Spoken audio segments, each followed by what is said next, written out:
السلام علیکم viewers, cut to fit کے سلسلہ اردو 101 کے لیکچر نمبر 40 میں خوش آمدید۔ لیکچر نمبر 40 میں جناب ہم اردو ادب کی صنف طنز و مزاح پر بات کریں گے، اور اس ضمن میں ہم طنز و مزاح کا ایک متن پڑھیں گے۔ ہمارا جو طریق رہا ہے وہ یہ رہا ہے کہ ہم کسی بھی صنف پر بات کرتے ہیں تو اس کے 3 لیکچر ہم رکھتے ہیں۔ ان میں پہلا لیکچر اس صنف کے ارتقاء، خصوصیات، خصائل پر مبنی ہوتا ہے، جبکہ دوسرا جو لیکچر ہوتا ہے وہ اس صنف کے نامور ادیب کا کوئی متن شامل کرتے ہیں اور اس متن کا جائزہ لیتے ہیں، اور تیسرا جو لیکچر ہوتا ہے اس صنف کے حوالے سے، تو جس ادیب کی ہم نے بات کی ہوتی ہے، جس ادیب کا ہم نے متن پڑھا ہوتا ہے، اس کی ذاتی زندگی، اسلوبیاتی فن کے حوالے سے ہم بات کرتے ہیں۔ تو طنز و مزاح کی حوالے سے بات کرتے ہوئے ہم نے لیکچر نمبر 39 میں طنز و مزاح کا ارتقاء دیکھا، اس کی جناب ہم نے خصوصیات دیکھی، اس کے عناصر دیکھے۔ تو اب لیکچر نمبر 40 میں جناب ہم طنز و مزاح کے ایک نامور ادیب مشتاق احمد یوسفی صاحب کی کتاب چراغ تلے کے مقدمے کا مطالعہ کریں گے۔ تو شروع کرتے ہیں لیکچر نمبر 40۔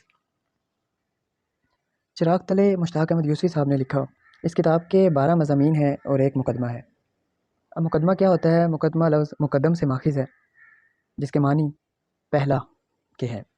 اب کسی بھی کتاب کے آغاز میں جو دیا جاتا ہے اس کو ہم مقدمہ کہتے ہیں، اور مقصد یہ بتانا ہوتا ہے کہ کتاب میں کیا ہے اور اس کے ساتھ ساتھ لکھنے والا کیا ہے۔ تو مقدمے کی اگر میں سادہ تعریف کروں تو یہ ہے کہ کسی بھی کتاب کے شروع میں جو بتایا جاتا ہے کہ مصنف کون ہے، مصنف کی کا سوانحی خاکہ تھوڑا سا بتایا جاتا ہے، اسلوبیاتی فن کے متعلق تھوڑا سا بتایا جاتا ہے، اس کے ساتھ ساتھ بتایا جاتا ہے کہ اس کتاب میں کیا ہونے والا ہے کیا نہیں ہے، تو یہ مقدمہ کہلاتا ہے۔ اب جناب لیکچر نمبر 40 میں ہم نے مقدمہ ہی کیوں چنا؟ مقدمہ چننے کی یا مقدمے کا انتخاب کرنے کی وجہ یہ ہے، 2 وجہ ہے۔ پہلی وجہ تو جناب یہ ہے کہ مشتاق احمد یوسفی صاحب کے جو فن کا بڑائی بیان کرنا ہے، کہ مقدمے میں بھی انہوں نے مزاح نگاری کا ایک ایسا معیار رکھا ہے جو باقی مزاح نگار کے مضمونوں میں بھی نہیں ملتا۔ اب مضمون میں تو کوئی بھی مزاح پیدا کر سکتا ہے، لیکن مشتاق احمد یوسفی نے اپنا مقدمہ خود لکھا، اور اس مقدمے میں جو انہوں نے مزاح پیدا کیا، یہی وجہ ہے کہ ہم نے لیکچر نمبر 40 میں مقدمے کا انتخاب کیا، بجوز اس کے کہ ہم ان کے کسی مضمون کا مطالعہ کرتے۔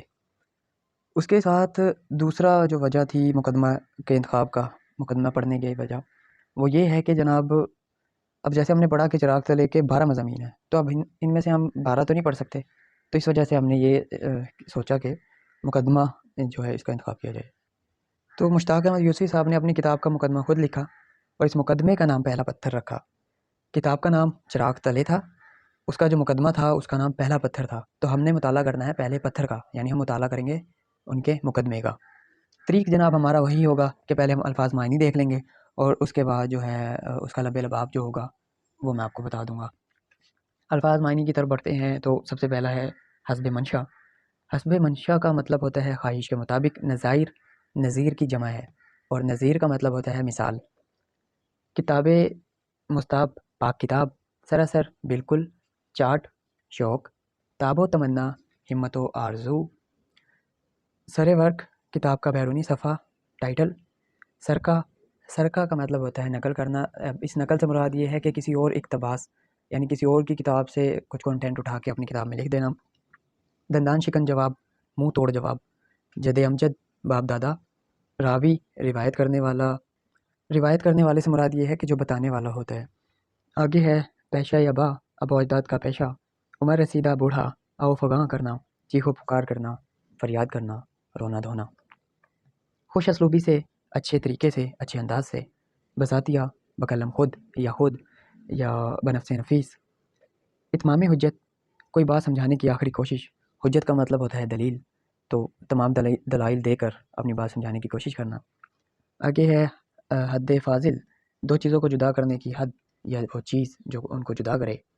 برنائے وضاطاری، روایت کے مطابق کا مطلب یہ ہے کہ جیسا طریقہ چلتا آ رہا ہے۔ اوچھا، ہلکا، دماغی باؤٹا، دماغ میں خلل ہونا، سزاوار، حقدار، کندرے، مقرر، مستقل ہنسی، رگو پے میں ہونا، جسم کے روح میں ہونا، انگ میں ہونا۔ فہمائش، تعریف،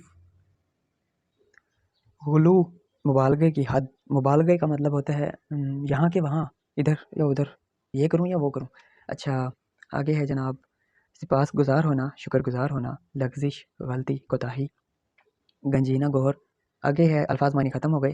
ایم سی کیوز کے حوالے سے تھا گنجینہ گوہر، شاہد احمد دہلوی نے لکھی، اور یہ ایم سی کیوز آتا رہا ہے. تو یہ تھے جناب الفاظ معنی.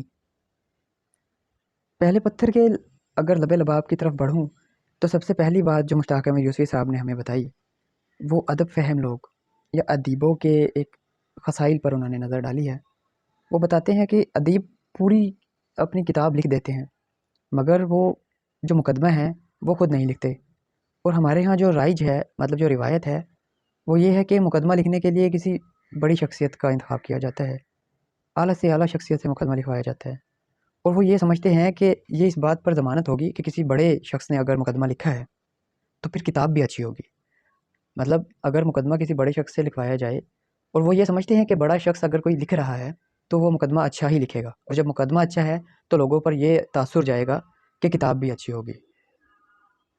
اس کے ساتھ ساتھ وہ بتاتے ہیں کہ اس بات میں کوئی شک نہیں کہ کوئی بھی کتاب بغیر مقدمے کے شہرت اور بقائے دوام حاصل نہیں کر سکتی. لیکن وہ کہتے ہیں کہ بہت سی ایسی کتابیں ہیں جن میں صرف مقدمہ ہی پڑھنے کے قابل ہے. اب اس کی مثال دیتے ہیں وہ ڈاکٹر جانسن کی ڈکشنری. اب اگر اس کا مقدمہ ہم نکال دیں تو باقی اس میں پڑھنے کے قابل کچھ نہیں ہے.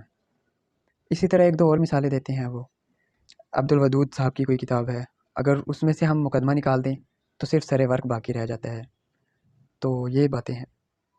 اب جیسے میں نے بتایا کہ مقدمے میں مصنف کی ذاتی زندگی کے متعلق بھی معلومات ہوتی ہے، تو یوسفی صاحب آگے بڑھ کر اپنی ذاتی زندگی کے متعلق انتہائی شگفتہ انداز میں بتاتے ہیں. نام سر ورق پر ملاحظہ فرمائیے. خاندان 100 پشت سے پیشہ با سپہ گری کے سوا سب کچھ کر رہا ہے. تاریخ پیدائش کے متعلق بتاتے ہیں کہ عمر کی اس منزل پر پہنچا ہوں کہ اگر کوئی سن ولادت پوچھے تو اسے فون نمبر بتا کر باتوں میں لگا لیتا ہوں. آگے ہے جناب، وہ بتاتے ہیں کہ پیشہ کہتے ہیں کہ یونیورسٹی کے احمقوں میں اول آیا، لیکن اسکول میں حساب سے کوئی طبعی مناسبت نہ تھی، اور حساب میں فیل ہونے کو ایک عرصہ تک اپنے مسلمان ہونے کی آسمانی دلیل سمجھتا ہوں. اب دیکھیں کس قدر شگفتہ انداز اور طنز و مزاح پایا جاتا ہے. اگر میں اس لائن کو ہی دیکھوں کہ فیل ہونے کو ایک عرصہ تک اپنے مسلمان ہونے کی آسمانی دلیل سمجھتا رہوں، اس سے ایک طرح سے طنز کا عنصر ہے. دیکھیں یہ بتانا چاہ رہے ہیں کہ مسلمان حساب کتاب میں انتہائی کمزور رہے ہیں. سمجھ آ گئی؟ اگر ڈائریکٹ کہا جائے طنز میں تو گرا گزرے گی. تو یہ دیکھیں کس قدر شگفتہ انداز ہے. اب آگے پہچان بتاتے ہیں. قد 5 فٹ 6.5 انچ جوتے پہن کر. اس کے بعد وزن، اوور کوٹ پہن کر بھی دبلا دکھائی دیتا ہوں، عرصے سے مثالی صحت رکھتا ہوں، اس لحاظ سے کہ جب لوگوں کو کراچی کی آب و ہوا کو برا کرنا مقصود ہو تو میری مثال دے دیتے ہیں. حلیہ اپنے آپ پر پڑا ہوں. تو یہ انہوں نے کچھ اپنی ذات کے متعلق بتایا اور انتہائی شگفتہ انداز میں بتایا. آگے چل کر وہ بتاتے ہیں کہ خود کو طنز نگار کہنے اور کہلانے کا سزاوار سمجھتا ہوں، اور کہتے ہیں کہ اچھے طنز نگار تنے ہوئے رسے پر اترا کر کرتب نہیں کرتے، بلکہ جو طنز نگار ہے وہ رقص کیا کرتے ہیں تلواروں پر. اس کا مطلب یہ ہے کہ جو طنز نگار ہوتا ہے اس کو الفاظ کا چناؤ میں اس قدر خیال رکھنا پڑتا ہے کہ اگر ایک لفظ ٹس سے مس اور بس، مطلب یہ ہے کہ اگر آپ نے کوئی ایک لفظ بھی غلط کہہ دیا تو زمانہ آپ کے پیچھے پڑ جاتا ہے، زمانے کی دشمنی مول لینی پڑ جاتی ہے. آگے چل کر وہ کہتے ہیں کہ جس شخص کو پہلا پتھر پھینکتے وقت اپنا سر یاد نہیں رہتا، اسے دوسروں پر پتھر پھینکنے کا حق بھی نہیں. اس سے مراد یہ ہے کہ کوئی بھی شخص جو خود پر طنز کرنا نہیں جانتا، جو اپنی غلطی کو نوٹ نہیں کرنا جانتا، دراصل دوسروں پر تنقید یا دوسروں پر طنز کرنے کا حق بھی نہیں رکھتا. جب آپ اپنی غلطی کو نوٹ کریں گے، اپنے اوپر طنز کریں گے، تب آپ اپنی غلطی کو درست کریں گے. آپ اپنی غلطی کو درست کریں گے تو مطلب یہ ہے کہ معاشرے سے ایک شخص تو ٹھیک ہو گیا. اسی طرح جب آپ اپنے آپ کو درست کریں گے تب آپ دوسروں کو درست کر سکتے ہیں. یعنی شکر کھا کر شکر کھانے سے منع نہیں کیا جا سکتا، اس کے لیے آپ کو خود بھی شکر چھوڑنی پڑے گی.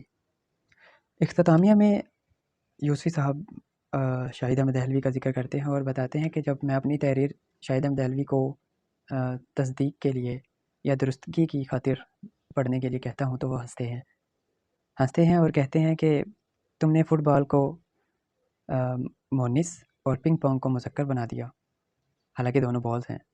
تو اس پر میں کسی آنے ہو کر میں نے ان کی ترتیب بدل دی، یعنی فٹ بال کو مذکر کر دیا اور پنگ پونگ کو مونس کر دیا، تب شاہد احمد دہلوی صاحب زور سے ہنسے اور کہنے لگے کہ یہ دونوں بال ہیں اور دونوں کی دونوں جو ہیں مذکر ہوتے ہیں۔ اس کے بعد وہ ایک کردار عبدالودود کے متعلق بتاتے ہیں، اور وہ بتاتے ہیں کہ یہ جو ہے میری پہلی کتاب سے لے کر آخری کتاب کہ ہر کتاب میں اسے بار بار پڑھتے ہیں، اور وہ کہتے ہیں یہ میرا ہمراز ہے۔ تو عبدالوجود کے بارے میں بتایا ایک مزاح نگار کی عاجزی اور انکساری، کہ وہ اپنے لیے دعا بھی کر جاتے ہیں اور اپنے لیے دعا نہیں بھی کرتے۔ ہم دیکھیں کہ انہوں نے عبدالودود کا ایک نام استعمال کیا، اور یہ ان کا ہمزاد ہے، مطلب یہ ہے کہ انہوں نے اپنے نام کی جگہ اس کا نام استعمال کیا اور اپنے لیے کافی ساری دعائیں سمیٹی۔ تو یہ تھا جناب لیکچر نمبر 40۔ امید ہے آپ کو پسند آیا ہوگا، پسند آیا تو لائک شیئر اور سبسکرائب کر کے چینل کو پروموٹ کیجیے۔ تب تک ملتے ہیں اگلی ویڈیو میں، خیال رکھیے گا جناب، اللہ حافظ۔